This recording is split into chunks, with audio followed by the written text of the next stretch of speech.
15주차 15주 2차 시의 수업 이어서 하겠습니다. 지금 그 4.16 세월호 참사와 관련된 소설 중에서 첫 번째 최인석의 조침 소설 살피고 있었던 중이죠. 하여튼 이 아이가 죽은 후에 이 두 사람의 그 삶이 이제 정상적으로 이어질 수가 없겠죠. 그래서 이 엄마 분이는 이제 시신을 찾지 못한 아이가 언젠가는 돌아오리라고 믿고 평상시와 다를 바 없이 딸의 밥을 짓고 반찬을 만들고 옷을 빨고 방을 청소하고 유영의 방에 우두커니 앉아 바느질을 하고 저녁이 되면 유영의 방으로 들어가서 나오지 않고 이런 상황. 이제 아버지 장 씨는 더 이상 아무것도 기대하지도 애착하지도 않고 되는 대로 살면서 불현듯 분노가 치밀어 오를 때마다 술에 취해서 없는 살림에 딸을 수련회 보낸 아내를 원망하면서 또 폭력을 휘두르곤. 난 정말 왜 이제 이건 소설이긴 하지만 실제로 이런 상황에서 왜 자기 아내에게 그 탓을 하고 폭력을 휘두르는지 소설이라도 좀 화가 납니다. 남성. 자, 하여튼 사고 3년 후 이제 돌아온 이영이 그 아이의 생일인데, 그 엄마는 이제 생일떡을 하고 미역국을 끓이고 음식들을 만들면서 이영이를 기다린다는 얘기죠. 그날부터 이영이의 방에서 무언가 몰두하던 분이는 엄마 며칠 후 이영이의 옷가지로 꿰매 만든 헝겊 인형을 들고 나타나요. 아이가 돌아왔다는 그 이 분이의 말과 함께 소설의 분위기가 급변하고 이제 여러 가지 이상한 일이 벌어져요. 인형이 천연덕스럽게 아빠라고 부르면서 이영이 흉내를 내는 것이죠. 소설이니까. 이렇게 고단하게 짝이 없던 신세 장시어 푸니가 몸을 섞고 기적처럼 이영이를 만들어냈듯이 온 정성과 힘을 다한 푸니의 바느질이 다시 이영이를 만들어냈다는 이런 이야기죠. 자, 하여튼 이제 이런 소설을 통해서 작가가 이야기하려고 하는 게 뭔가를 보죠. 소설은 그렇게 아무렇지도 않게 인형이 되어 돌아온 이영이가 부모와 함께 그 살아가는 모습을 담담히 보여줘. 이영이는 온종일 엄마 아빠를 부르면서, 그러니까 그 살아 돌아온 것처럼, 그러니까 죽음 이전의 삶처럼 범상하게 이렇게 살아가는 거죠. 세탁소 재봉틀 위에 앉아 있고 드날 손님들은 넋을 잃고 그들을 바라보죠. 영희가 돌아왔다는 소문이 동네 은밀히 퍼지면서 이제 3년 전 사고로 아이를 잃은 그 엄마들이 하나둘씩 이 세탁소를 찾아와요. 근데 그들 손에 들고 온 아이들의 옷가지들로 또 다른 인형들이 만들어지면서 성은이가, 진영이가, 두서이가, 준이가, 민숙이가 돌아와요. 이 헝겊으로 만든 인형 아이들은 세탁소 앞 놀이터에서 모여 노래를 부르고 웃고 울고 다투고 화해하고 하루하루를 지낸다는 얘기죠. 그러니까 아파트 주민들은 엄청 이제 민망하고 불편한 마음으로 아이들 구경하고, 그러다 어느 날 갑자기 경비들이 나타나 고속 세탁소를 철거해요. 자, 이제 그러니까 이 소설이 그러니까 유령 서사물이라고 할 수 있겠죠. 근데 이 죽은 이들이, 그러니까 즉 이런 유령 서사물에서 죽은 이들이 굳이 이승으로 다시 돌아오는 이유는 뭐냐, 이런 얘기입니다. 이승에서 못다한 그런 여한과 미련이 있어서 뭐 저승으로 차마 가지 못하고 돌아가기도 할 것이고, 또 남은 이들의 그 간절한 바람, 기다림이 그들을 불러내 돌아오기도 할 거겠죠. 그러니까 이 최인석의 조침의 경우는 이제 그 간절한 어떤 기다림, 이런 것에 어쨌든 뭐 여기서는 이제 죽은이 옷가지로 꿰매 만든 헝겊 인형에 혼이 깃들어 돌아온다, 이런 설정이잖아요. 그러니까 불길하고 공포스러운 그런 귀신 들린 인형이 아니라 눈물겨운 그런 어떤 슬픈 어떤 형상, 그렇죠? 애통하게 죽은 이들의 흔적과 기억이 오롯이 담긴 성경의 그대로 가장 밀접한 대상이었던 이런 옷가지 들로 만든 존재이기 때문에, 그러니까 아이들의 육체성은 사라졌죠. 근데 다만 그걸 담았던 옷들은 남아서 어떤 기억과 존재성을 드러낸다는 얘기죠. 그러니까 이렇게 누군가의 몸에 꼭 맞았고 또 그것을 입고 있었던 분명한 기억이 있는 옷가지가 지금은 주인 없는 물건이 되어버렸다는 것은 남은 이들이 죽은 이와 자신을 등치할 수 있는, 같이 이렇게 볼 수 있는 그런 어떤 계기가 되는 거예요. 그러니까 이 대형 사고로 희생된 사람은 자신과 상관없는 그저 특별한 운명의 소유자라고 생각하지만, 그들의 손 때묻은 옷과 소지품은 그들의 평범한 우리와 무엇 하나 다르지 않은 이들이라는 사실. 자, 근데 이제 분이를 비롯한 소설 속 부모들은 아이들이 죽은 지 3년이 지났는데도 불구하고 결코 아이들의 옷가지를 버리지 않죠. 그 사랑했던 죽은 이들의 흔적을 계속 마주하며 산다는 일을 한번 생각해 봐요. 게다가 자식의 경우일 때 견디기 어려운 고통과 슬픔이겠죠. 그러니까 정상적인 애도를 끝내지 못하는 거죠.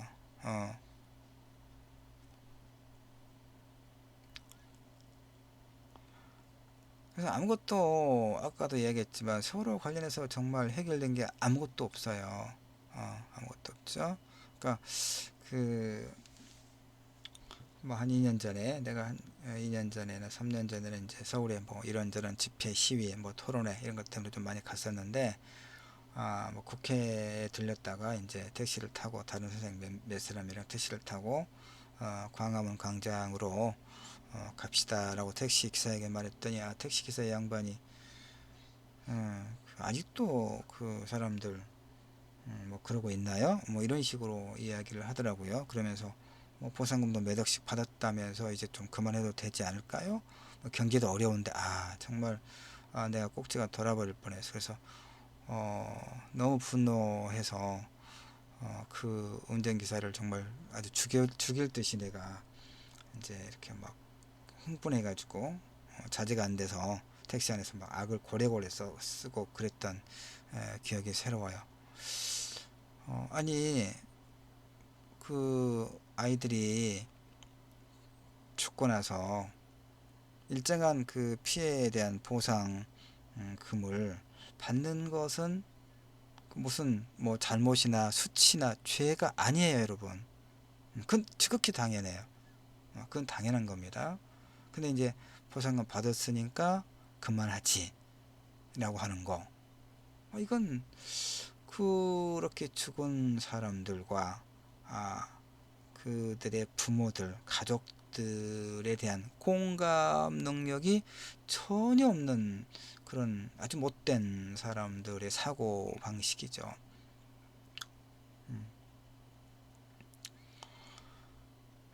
진실이 전혀 밝혀지지 않았기 때문에 그런 거죠. 예. 그래서 뭐 너는 이야기하지만 서로 관련해서는 지금까지 아무것도 진실이 밝혀진 게 없어요.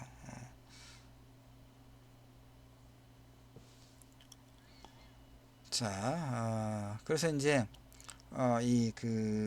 최인석의 조침에서 이야기하는 것은 결국은 그 때문에 여기 나와 있습니다. 그래서 그 헝겊으로 이제 인형 아이들을 불편해하고 두려워하는 사람들에 의해서 헝겊 아이들을 불편해하고 두려워하는 사람들에 의해서 세탁소는 철거되고 희생된 아이들을 계획에서 몰아내고 그들의 흔적을 지우려는 현실의 수단 시도들을 이제 떠올리게 하는 그런 장면이잖아요.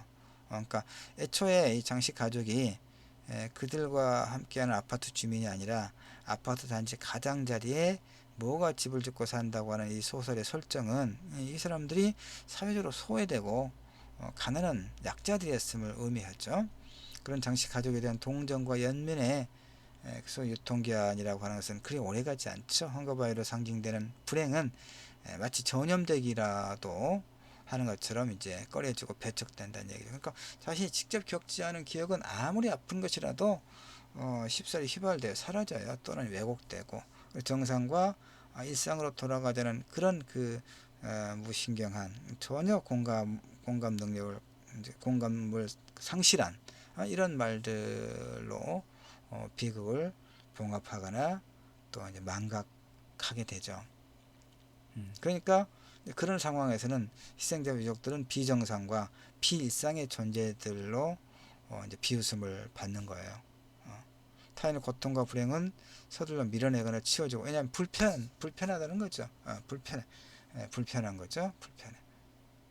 알겠는데, 그 안타까운 건 알겠는데, 뭐 이제 불편하다는 거예요. 내가 왜냐하면 이제 나의 일상이 어떤 그 감정의 여분 없이 그냥 뭐 즐겁게 살고 싶다는 것이죠. 근데 저쪽에 그 물속에서 죽어갔던 아이들의 죽음에 대한 진실을 규명하자고 누군가가 단식을 하고 앉아 있단 말이에요. 그러니까 내가 그 뭔가 맛있는 밥을 먹고 술을 마시고 웃고 그러고 싶은데 저쪽에서 그 예컨대 그, 그 곡기를 끊으면서 단식을 하고 있는 세월호 가족이 있다. 굉장히 불편한 거예요.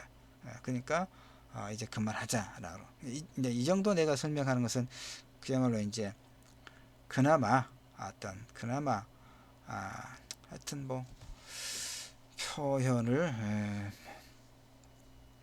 하여튼 유령이나 귀신이 출몰하는 또 다른 이유는 뭡니까? 그들을 사랑했던 이들에게 넘치는 유한과 힘을 주는 동시에 그를 해치고 외면하고 모욕했던 이들에게는 한없는 공포와 저주를 뭐 전달하기 위해서다라고 이제 해석할 수 있는데, 하여튼 뭐 요 이제 그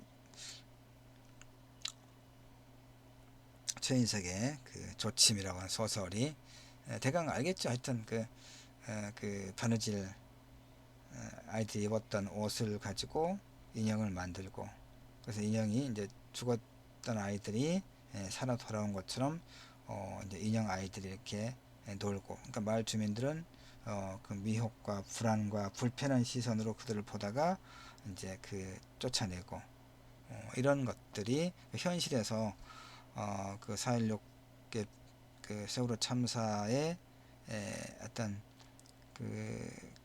비극을, 그 기억을 이제 그 봉인하고자 하는 그런 어떤 일련의 흐름을 비판하고 있다 하고 이 소설의 어떤 주제의식을 그렇게 이야기할 수 있겠죠. 그 다음에 윤대냥의 닥터 K의 경우는 또 어떤 소설인가 봅시다.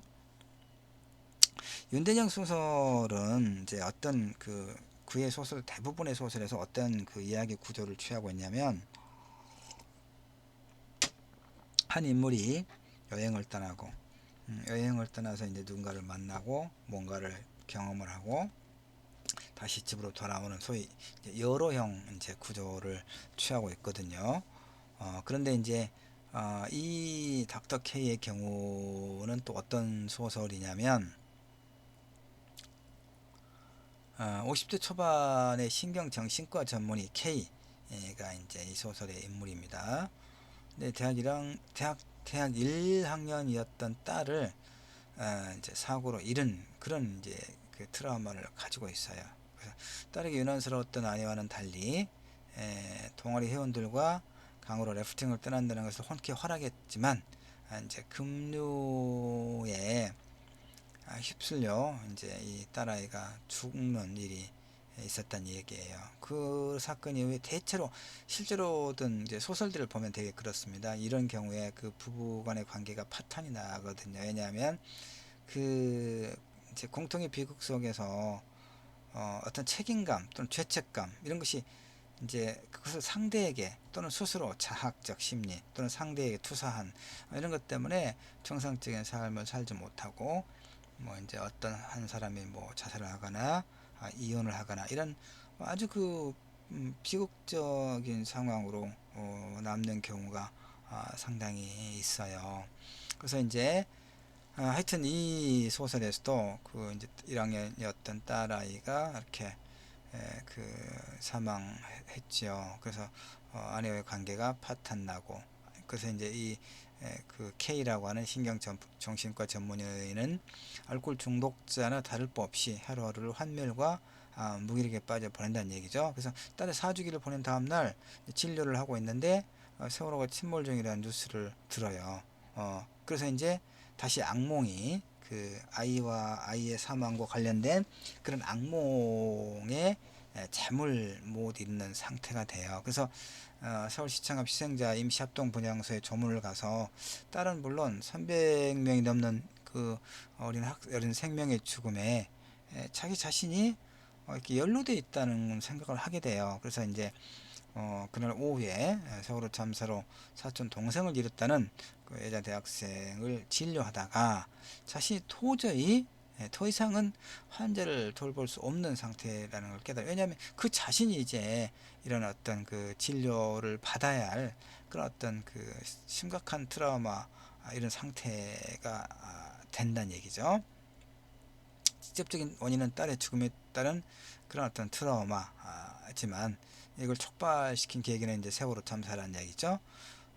그래서 딸의 죽음은 순전히 개인적인 불운에 불과했다는 얘기죠. 근데 이제 그 세월호 참사에 대한 보도를 접하는 순간, 걔는 그런 개인적 문제를 훨씬 넘어 어떤 그러니까 이 어떤 사회적인 어떤 그런 근본적인 어떤 문제 의식을 이제 갖게 된다는 얘기입니다. 이 K라고 하는 이제 이 의사가 그래서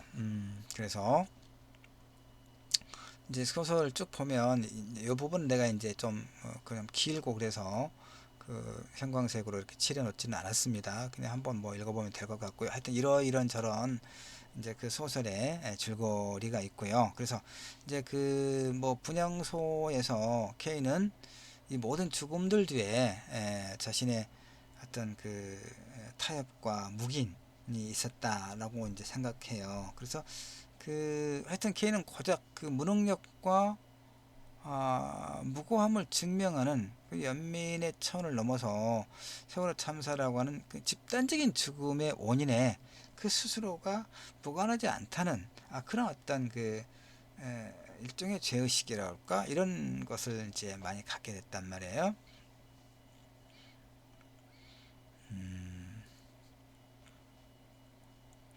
이런 그다음에 이제 뭐 이런저런 이제 이 K라고 하는 의사가 이런저런 뭐 해서 그 이제 17년 전에 한국을 떠났다는 40대 후반의 여성 H를 이제 그 살고 있는 뭐 캐나다 밴쿠버로 이제 여행을 가요. 윤대영 소설이 늘 아까 얘기했지만 어떤 계기가 있어서 어딘가로 여행을 가게 되는 거죠. 그러니까 이 여행 그다음에 이제 여행을 갔다가 다시 돌아오는 이런 이제 그 이야기 구조는 가서 집으로 돌아올 때는 그러니까 집을 떠날 때와 다시 집으로 돌아올 때는 뭔가 변화가 되는 거예요. 그러니까 뭔가를 깨닫거나 성찰하거나 다짐을 하거나 어쨌든 뭔가 변화된 어떤 모습을 보이는 거거든요. 그러니까 일단 떠나는 게 이제 윤대영 소설에서 중요하죠. 하여튼 K라고 하는 사람이 대학 1학년이었던 딸의 죽음을 그런 트라우마를 갖고 있고 그 다음에 이제 4년 정도 지나서 세월호로 그 많은 아이들이 그 죽음을 목도하고 그래서 다시 이제 어떤 그들의 죽음과 자신이 결코 자신의 그 어떤 이를테면 쉽게 말하면 뭐 그 당시에 이제 뭐 우리 어른들의 어떤 우리 모두의 책임이다 뭐 이런 담론이 있었잖아요. 그러니까 그런 어떤 생각을 개인 하게 된다는 얘기죠. 그런데 이제 그 더 이상 이제 그 진료를 볼 수 없는 상황에 처해서 후배에게 이제 병원을 맡기고 캐나다 밴쿠버로 여행을 떠났다는 얘기입니다. 근데 캐나다 밴쿠버에는 누가 있냐? 이제 40대 후반의 여성 H가 있는데 17년 전에 한국을 떠났군요. 그래서 딸과 단둘이 살면서 이제 다운타운에서 서점을 운영하고 있다 이런 얘기죠. 하여튼 뭐 쭉 이렇게 만났는데 만나서 이제 서로 상처가 있는 거야. K도 그렇고 H도 그렇고 그래서 서로 이제 이야기를 나누는 거예요. 마음을 터놓고 초등학교 교사이자 평범한 아내에 있던 그녀는 어, H를 말하는 거죠. 캐나다 밴쿠버에 살아가고 있는 결혼한 지 8개월이 또 안 된 95년 그러니까 삼풍백화점 붕괴 사고로 남편을 잃었던 그런 트라우마를 갖고 있는 거죠. 이 H는 남편과 만나기로 한 백화점 앞에서 불과 1, 2초 사이로 남편은 죽고 그녀는 살아남은 이런 어떤 트라우마를 갖고 있는 사람이 이제 캐나다 밴쿠버로 이민가 살고 있는 H라고 하는 사람이죠. K는 누굽니까? 이제 뭐 그 대학 1학년 그 딸아이의 죽음과 세월호 침몰의 트라우마를 갖고 더 이상 그 환자들을 진료할 수 없는 그런 이제 질환 속에 하여튼 죄책감 속에 빠져 있는 K란 얘기죠. 자, 하여튼 두 사람이 또 이제 뭐 SNS를 통해서 알게 돼서 뭐 캐나다 밴쿠버로 가고 만나서 이야기를 나누고 그런 거 아닙니까? 그러니까 이 H에게서 설명할 수 없었던 그동안에 설명할 수 동료 의식을 느껴요. 그것은 뭐냐면 공통점이 있죠. 두 사람 다 사랑하는 가족의 죽음에 대한 그런 기억. 세월호 참사 못지않은 끔찍한 비극이자 인재였고 가족을 잃은 수많은 유족들을 낳았던 삼풍백화점 붕괴 사고는 한국 사회가 그러니까 삼풍백화점 붕괴 사고도 굉장히 많은 그 사람들이 죽었는데 세월호와 좀 다른 건 뭡니까? 삼풍백화점은 이를테면 건물이 붕괴했고 그러니까 그 죽음의 원인을 비교적 쉽게 이제 규명할 수 있는 거죠. 그러니까 이그 자본의 어떤 그런 탐욕, 그러니까 좀 안전하게 튼튼하게 그 자재와 그런 공법을 통해서 이 건물을 지은 게 아니고 거의 날림으로 지어서 결국은 백화점이 무너지게 만들었다는 이런 원인 규명이 그렇게 비교적 쉬웠다는 얘기죠. 그러니까 책임을 져야 할 자가 누구인가도 또 쉬운 거죠. 그러니까 그 죽음은 같은 죽음이고 같은 비극이긴 하지만 그 죽음의 원인과 그것의 책임 소재가 비교적 명확한 사건이었다는 얘기죠. 그러니까 근데 이제 이 세월호는 도대체 왜 죽었는지, 왜 구하지 않았는지, 구하지 못한 게 아니라 구하지 않은 걸로 우리는 믿고 있잖아. 여러 가지 어떤 정황이. 그리고 그 진실을 규명하려는 그런 요구가 그 당시 그 정부의 청와대의 그런 방해와 국가기관을 동원한 방해 공작과 다양한 어떤 이런 그 흐름 속에서 그 진실 규명이 계속 늦춰지고 미뤄지고 정권이 바뀌고 3년이 지나서도 아직도 여전히 드러난 건 없고 실제로 처벌받은 사람도 뭐 경비정 뭐 함장인가요? 그 구하러 왔던 그 사람도 그 제대로 처벌을 받진 않았고 세월호 선장이었군요. 자다가 혼자 도망쳤던 이 사람 정도만 처벌을 받았던 거죠. 그러니까 도무지 세월호의 그 비극과 관련된 그 규명이 전혀 되어 있지 않죠. 책임자에 대한 책임자가 누구인지 제대로 밝히지 않았기 때문에 처벌도 제대로 된 처벌도 되지 않았고 그러니까 끊임없이 그 애도가 완성되지 않은 거라고 보는 거예요. 자, 하여튼 그런 어쨌든 이제 이 K와 H는 동료의식을 느끼는 거죠. 그것이 사랑하는 가족의 죽음에 대한 기억 때문에 그렇다는 겁니다. 자, 그 다음에 이제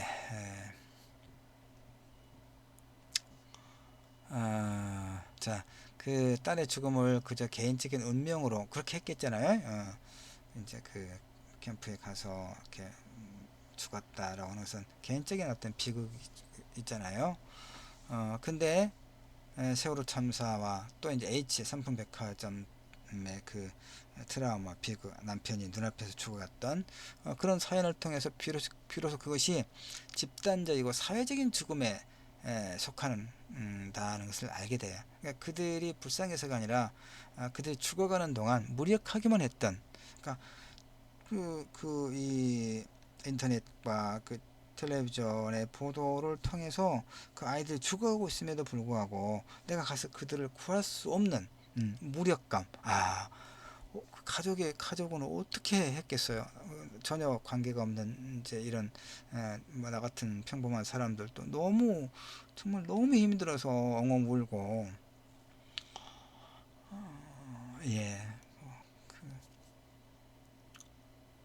그래서 이 무력하기만 했던 엉망진창인 사회와 시스템을 방치한 수치심 이걸로 이제 몸서리쳐지는 거죠. 이 K도. 그리고 그 가없는 죽음에 대한 기억들이 집단적인 기억으로 공유되고 또 공유돼야 한다는 것을 이제 인식해요. 그래서 이제 K는 차디차기 이를 데 없었던 H의 손과는 달리 뭐 따뜻한 제니퍼의 손을 잡고 안도하더라. 제니퍼는 그 위에 이제 어떤 인물인데 자, 뭐 그런 얘기입니다. 어떤 연대 의식이라고 볼 수 있겠죠.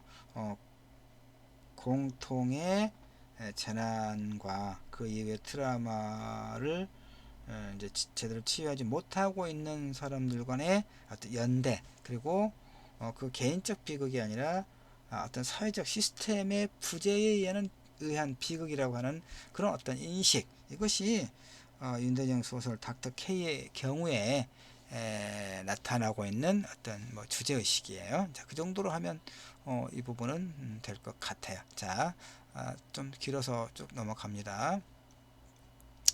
그 다음에 이제 김애란 세 번째 소설, 김애란의 세 번째 김애란의 소설과 네 번째 김현수의 소설은 이제 3차 시에서 마무리하도록 하겠습니다. 여기까지 해서 15주 차, 15주 자 2차 시 수업을 일단 마치겠습니다. 잠시 쉬었다가 3차 시에서 나머지 마무리하도록 하죠.